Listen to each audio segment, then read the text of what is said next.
accepter un processus initiatique qui nous entraîne vers la guérison.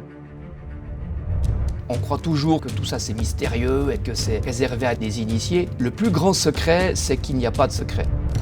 Il y a une explication théorique à ces phénomènes que souvent on classe dans le paranormal, qui sont dans une réalité qui est au-delà de la normalité, qui est définie par notre conscience personnelle.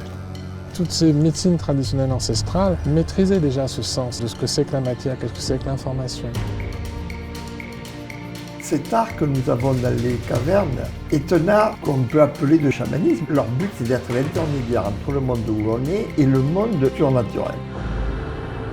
Nos anciens, d'une manière très secrète, avaient conservé des bribes de connaissances, mais les plus importantes, même si certains étaient obligés de prendre l'habure des moines pour se cacher et se protéger. La médecine hermétique partait du principe en fait que ce qui est en haut est comme ce qui est en bas, tiré de la table d'émeraude.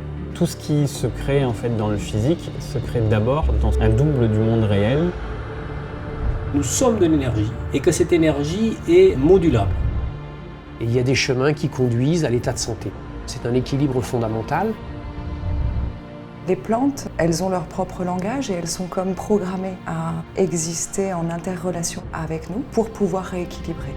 Ce qui nous nourrit, c'est essentiellement de l'information. À chaque fois qu'on mange de la vie, on introduit en nous des messages de vie. On se rend compte que le corps, il répond, il se restructure en fonction des informations qu'il reçoit. À cause de la rationalité dominante, la dimension symbolique du monde s'efface sous nos yeux et nous perdons donc le lien qui nous unissait à la dimension spirituelle. Toute notre réalité, elle est sur une illusion que, à l'extérieur de moi, était l'objet de ma quête. On doit réconcilier notre couple intérieur.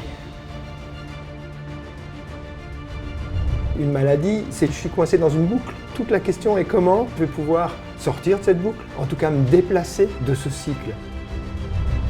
Et c'est en descendant en soi, en allant nommer le petit monstre qui joue à notre place dans notre vie, que nous pourrons lever la maladie.